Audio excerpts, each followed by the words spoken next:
প্রিয় দর্শক, আবারও স্বাগত ইয়াং নাইটে। আজকে আমরা কথা বলছি কর্পোরেট এটিকেট নিয়ে এবং আমাদের সঙ্গে তরুণ কর্পোরেট ব্যক্তিত্ব তাওসিফ হুদা আমাদের মাঝে উপস্থিত আছেন। তিনি আমাদের কর্পোরেট এটিকেট সম্পর্কে আমরা দুজন আলোচনা করছি, কোনো জ্ঞান তিনি দিচ্ছেন না। আচ্ছা, আমরা এর আগে যে বিষয়টি নিয়ে কথা বলছিলাম, এখন আমরা আরেকটি বিষয় নিয়ে কথা বলবো। আমরা এর আগে এটিকেট শেখার উপায় এটি নিয়ে কথা বলছিলাম। একটা বিষয়ের উপর আমরা জোর দিতে চাই, সময়ের সাথে এটিকেটের মানে টাইমিং বা পাংচুয়ালিটি এর সঙ্গে এটিকেটের সম্পর্কটা কি? এটা বোধহয় আমাদের দর্শকদের জন্য, তরুণ দর্শকদের জন্য, গোটা জাতির জন্য খুব গুরুত্বপূর্ণ। না, গোটা জাতিকে উদ্ধার করার মতো ওই অবস্থা আমি এখনো পৌঁছাই নাই। আচ্ছা, কিন্তু তরুণদেরকে বলতে পারি যে আমরা যারা আছি, যে হয়তো আমরা মিড ম্যানেজমেন্ট বা জুনিয়র ম্যানেজমেন্ট লেভেলে আছি, আমার বস দেরি করতে পারে বা আমার যারা ক্লায়েন্ট আছে বা অন্যান্য কলিগ আছে তারা দেরি করতে পারে, বাট আমি আমার লেভেলে থেকে যতটুকু সম্ভব টাইমটা মেনটেন করাটা আমার জন্য ইম্পর্টেন্ট। কারণ এগেইন আমি শুরুতে যেটা বলেছিলাম যে আপনাকে একটা ভরসার একটা সম্পর্ক ক্রিয়েট করতে হবে, আপনাকে বুঝাতে হবে আপনার বসকে, কলিগকে যে না আপনাকে দিয়ে কাজটা হবে। এটার জন্য অ্যাটলিস্ট আমরা যারা তরুণরা আছি বা আমার বয়সী বা আমার থেকে ছোট বয়সী যারা আছে তাদেরকে এই বিষয়টাতে খেয়াল রাখাটা ইম্পর্টেন্ট, খুব বেশি ইম্পর্টেন্ট। আমি অন্য এটিকেট গুলো ফলো করলাম, ঠিক মতো শেভ করে গেলাম, ওয়েল ড্রেস আপে গেলাম, কিন্তু পৌঁছালাম 1 ঘন্টার দেরিতে।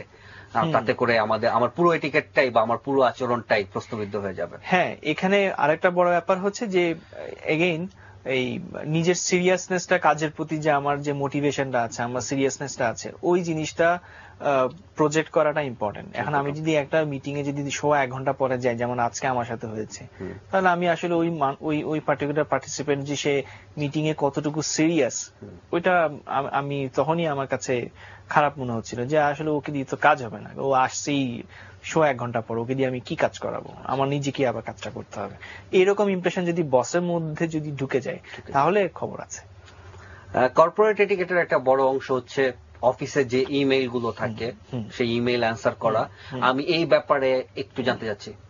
2টা ব্লান্ডার ইউজুয়ালি মানুষ করে মাঝে মধ্যে। সেটা হচ্ছে যে পার্সোনাল কাজিন অফিসের ইমেইলটা ইউজ করে, নাম্বার 1, এবং দুর্ভাগ্যবশত ওই পার্সোনাল ইমেইল যদি কোনো কলিগের কাছে চলে যায় সেটা একটা বিশাল একটা বাজে একটা ব্যাপার হয়ে যায়। ইমেইল নিয়ে আমরা একটু বিস্তারিত কথা বলবো। একজন দর্শক ফোনে অপেক্ষা করছেন, যিনি অনেকক্ষণ ধরে অপেক্ষা করছেন, তার ফোনটি নিয়ে নেই। জি, প্রিয় দর্শক, আপনার নামটি বলুন এবং প্রশ্নটি করুন। আমার নাম নিয়াজ, আমি ঢাকা থেকে বলছি। জি, বলুন। আমার জব সেক্টরের ব্যাপারটা হচ্ছে যে আমি প্রথমে রিসার্চ ফার্মে ছিলাম, দেন আপনার একটা ডিজাইন ফার্মে, তারপর কমার্শিয়াল ভেহিকেলে। তো আমার এই যে ডিফারেন্ট পার্টে বা প্রতিটা ক্ষেত্রে একটা জিনিস মার্জিন ছিল যে আমি মার্কেটিং এই কাজ করেছি, দ্যাট মিন সেলসেই কাজ করেছি। তো নাও এট প্রেজেন্ট আমি যদি আপনার কমার্শিয়াল ভেহিকেল সেক্টরটা চেঞ্জ করে নতুন কোন সেক্টরে যেতে চাই, সেটা অবভিয়াসলি মার্কেটিং এ বেস থাকবে। তো সেই ক্ষেত্রে মানে ইন্টারভিউর ক্ষেত্রে আমার ব্যারিয়ার্স গুলা কি আসতে পারে বা আমি কি ফেস করতে পারি? মানে আমার কোশ্চেন হচ্ছে যে আমি এখন কনফিউজ যে আমি যদি চেঞ্জ করতে যাই, আমার ক্যারিয়ারের টোটালটাই হচ্ছে ডিফারেন্ট, মানে প্রতিটা সেক্টর ডিফারেন্ট ছিল, 3টাই, কিন্তু মার্কেটিং বেস ধরে আমি এগিয়েছি। আপনার প্রশ্নটি আমরা প্রিয় দর্শক বুঝতে পেরেছি। আমরা পার্টিকুলারলি ইন্টারভিউ সেশন কিভাবে পার করবেন সেটি নিয়ে আলোচনা করছি না, আমরা ইন্টারভিউ সেশনে আপনি কি কি এটিকেট ফলো করবেন সেটি নিয়ে আলোচনা করছি। তারপরেও যদি অতিথি কিছু বলতে চান। হ্যাঁ, ফার্স্ট অফ অল আমি যদি আপনার ইন্টারভিউয়ার হই, তাহলে আমি আপনাকে ফার্স্ট অফ অল জিজ্ঞেস করবো যে আপনার চাকরির বয়স কত। আমার মনে হয় আপনার চাকরির বয়স খুব একটা 5 থেকে 6 বছরের বেশি হবে না। এই 5 থেকে 6 বছরের মধ্যে আপনি 3টা চাকরি কেন চেঞ্জ করলেন? এখন চাকরি চেঞ্জ করার পিছনে মানুষের অনেক কারণ থাকতে পারে, প্রমোশন হচ্ছে না, বেতন হচ্ছে না, বস খারাপ, অনেক কারণই থাকতে পারে। যে কারণেই হোক না কেন, আপনাকে সেই কারণটা কনভিনসিংলি আপনাকে আপনার ইন্টারভিউয়ারের কাছে বুঝিয়ে দিতে হবে, নাম্বার 1। নাম্বার 2, আপনি যদি 3টা চাকরিতে একই সেক্টরে কাজ করেন, একই টাইপ অফ রোলে কাজ করেন, যে মার্কেটিং এ আপনি কাজ করছেন, তাহলে আপনার নতুন আরেকটা চাকরিতে এবং মার্কেটিং এর রোলে যদি আপনি কাজ করতে চান, তাহলে আপনার সেই ক্ষেত্রে কোনো ব্যারিয়ার থাকার কথা না, বিকজ আপনি একই টাইপ অফ কাজে আপনি যাচ্ছেন। বরং এখানে আপনার একটা প্লাস পয়েন্ট থাকতে পারে এরকম যে হ্যাঁ, আমি 3টা সেক্টরে কাজ করেছি এবং আমি 3টা ডিফারেন্ট ক্লায়েন্ট গ্রুপকে হ্যান্ডেল করে এসেছি। সো আমার নতুন আরেকটা, কারণ যে মার্কেটার, যে সেলসম্যান, তার তো যত ডিফারেন্ট কাইন্ড অফ ক্লায়েন্টকে সে হ্যান্ডেল করতে পারবে ততই তার লাভ। সো আমাকে যদি কেউ জিজ্ঞেস করে যে হ্যাঁ আমি কেন চাকরি বারবার চেঞ্জ করলাম, তখন আমি এই পয়েন্টটা দিয়ে উত্তর দিব যে আমি different kind of client handle করার জন্য আমি ডিফারেন্ট এক্সপিরিয়েন্স নিতে চেয়েছি এবং এখনো আমি এটা ডিফারেন্ট একটা এক্সপিরিয়েন্স নিতে চাই বলে আমি এই চাকরিতে আসতে চাচ্ছি। হয়তো এটা আপনার জন্য উপকারে আসতে পারে। আচ্ছা, আমরা ইমেল নিয়ে কথা বলছিলাম যে কর্পোরেট সেক্টরে ইমেলটা অনেক গুরুত্বপূর্ণ। আমার সহকর্মীর ইমেল সময় মতো অ্যান্সার করা বা সেই অ্যান্সারটা কি স্টাইলে আমি করব, সেই বিষয়গুলো নিয়ে কথা বলছিলাম। তো হ্যাঁ, ফার্স্ট অফ অল যেটা বলছিলাম যে পার্সোনাল কাজের ইমেইল অফিসের কাজে ইউজ না করাটাই ভালো, বিকজ ইমেইল হচ্ছে এমন একটা জিনিস যেটা খুব সহজেই বিভিন্ন জায়গায় ডিস্ট্রিবিউট হয়ে যেতে পারে, জাস্ট একটা ক্লিকের ব্যাপার। এবং একবার যদি ডিস্ট্রিবিউট হয়ে যায় এটা কিন্তু আর ব্যাক করার কোনো উপায় থাকে না। এটা একটা নাম্বার ওয়ান একটা পয়েন্ট। সো আপনি যখনই একটা ইমেল পাবেন, তো ফার্স্ট অফ অল আপনাকে দেখতে হবে ইমেলটা আপনাকে কে করেছে, যে একটা ফর্ম থাকে এন্ড সাথে আপনার সিসিতে বেশ কয়েকজন থাকতে পারে। বিকজ আমি আপনাকে একটা ইমেল করলাম, হয়তো দেখা গেল যে আপনার কলিগ বা বস যিনি রিলেভেন্ট তাকেও আমি সিসিতে রাখলাম ফর হিজ ইনফরমেশন। সো আপনি যার কাছ থেকে ইনফরমেশনটা পাচ্ছেন তাকে তো আপনি সরাসরি রিপ্লাই দিবেনই, এবং সাথে যারা ইমেলের লুপে আছে, যারা সিসিতে আছে, তাদেরকেও অ্যাপ্রোপ্রিয়েটলি ওই লুপে রাখাটা খুবই important, number one. Number two, email হচ্ছে আপনার একটা ফর্মাল একটা কমিউনিকেশন, এটা একটা রিটেন একটা ব্যাপার, এটাকে ডকুমেন্ট হিসেবে যে কোনো জায়গায় প্রিজার্ভ করাই যায়। সো সেখানে আপনি যখন ইমেল শুরু করবেন সেখানে প্রপার স্যালুটেশন, মানে আপনি কাউকে মিস্টার, মিস, বা আমরা তো ইউজুয়ালি অফিসে দেখা যায় যে অনেকে ভাই বলে ডাকি বা আপা বলে ডাকি, সেটা করা, এবং নিচে নিজের নামটা ঠিকঠাক মতো লিখা। আর যদি কাউকে যদি আপনি ফার্স্ট টাইম ইমেল করতে যাচ্ছেন তাহলে আপনার নিচে পুরো নাম লেখা, আপনার ডেজিগনেশন লেখা, আপনার অর্গানাইজেশন লেখা, তার ঠিকানা, ফোন, এগুলি লেখাটা ইম্পর্টেন্ট, খুবই ইম্পর্টেন্ট। একটা ফোন আছে, আমরা ফোন নিয়ে নিই। প্রিয় দর্শক, আপনার নামটি বলুন এবং আপনার প্রশ্ন। শুভ বলছি, মুগ্ধপাড়া থেকে। জি বলুন। প্রথমে একটা ইন্ট্রোডাকশন দিয়ে নেই। ভাইয়া আসিফ এন্টার্স রবি বলছিলেন, রাইট? হ্যাঁ বলছিলাম। আমি কিন্তু আপনার সাথে আগে থেকে পরিচিত ছিলাম। আচ্ছা, আপনি আমাদের মানে অনুষ্ঠান সম্পর্কে বলছি।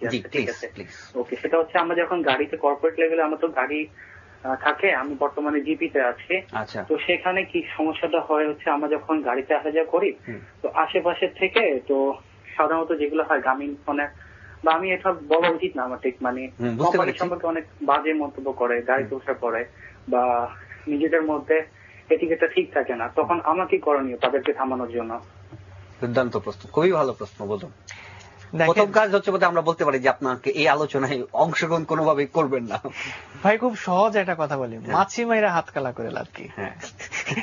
মানে খুব সহজেই বললাম যে আপনাকে যে বলছে সে তার কথা পাত্তা দিও বা লাভ কি? লাভ কি বলতেই পারে। আপনি এখন যে বলছে ডেফিনেটলি সে নিশ্চয়ই গ্রামীণের এমপ্লয়ি না, বা কিংবা যে বলছে সে হয়তো মোবাইলের কল চার্জ এত বেশি কেন সেটা নিয়ে আপনাকে হয়তো অনেক কথাবার্তা বলছে। উনি বলছিলেন যে মানে ওনারা অফিসের গাড়িতে যান এবং যাওয়ার পথে হচ্ছে মানে কলিগরা যা করেন আর কি, অনেক সময় যে সহকর্মী সম্পর্কে নানান সমালোচনা আলোচনা, উনি বলতেছে এখানে আমার নিজেদের ভিতরে।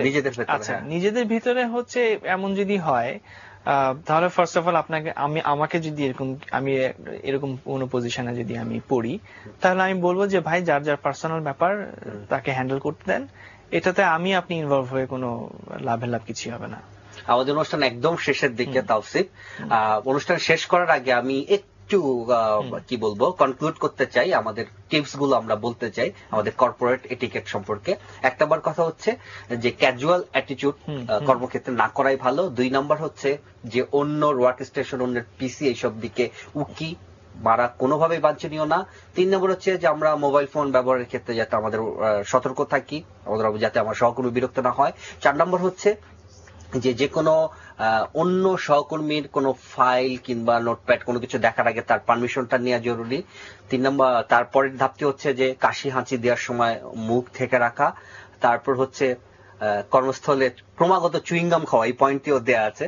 তারপর হচ্ছে অফিসের যে কোনো ন্যাস্টি পলিটিক্স থেকে নিজেকে দূরে রাখা, নিজের ওয়ার্ক স্টেশন, নিজের চেয়ার টেবিল এগুলো পরিষ্কার রাখা, কোন সহকর্মীর ব্যাপারে বিরূপ মন্তব্য বা তাকে নিয়ে ফান না করা, তারপর নিজের কণ্ঠস্বর এবং নিজে কিভাবে অফিসে আমি কথা বলছি, জোরে কথা বলছি কিনা বা খুব বেশি আস্তে কথা বলছি কিনা, এগুলো সম্পর্কে সতর্ক থাকা। এবং 5 নম্বর হচ্ছে যে মিটিং প্লেসে মিটিং এ অবশ্যই মানে প্রাইমারি যেটা টাইমলি পৌঁছানো এবং অ্যাটলিস্ট কাগজ কলম নিয়ে মিটিং এ চলে যাওয়া। তাওসিফ, আপনার কথা থেকে আমি এই ব্যাপারগুলো উদ্ধার করেছি এবং আপনাকে অসংখ্য ধন্যবাদ এই মাঝরাতে আমাদের মাঝে উপস্থিত হওয়ার জন্য। Thank you very much. প্রিয় দর্শক, এই ছোট্ট ছোট্ট কিছু ব্যাপার কিন্তু এগুলো আমাদের জীবনে অনেক বড় ভূমিকা রাখে। এই ছোট্ট ব্যাপারগুলো সম্পর্কে আপনাদের দৃষ্টি আকর্ষণ করার জন্যই এই টিকেট নিয়ে আমরা গত কয়েকদিন যাবৎ কথা বলছি, আগামী কয়েকদিনও কথা বলবো। যদি কোনো উপকার এসে থাকে আমরা খুবই আনন্দিত। খুব ভালো থাকবেন, সুস্থ থাকবেন, শুভরাত্রি। আবার আগামীকাল দেখা হবে।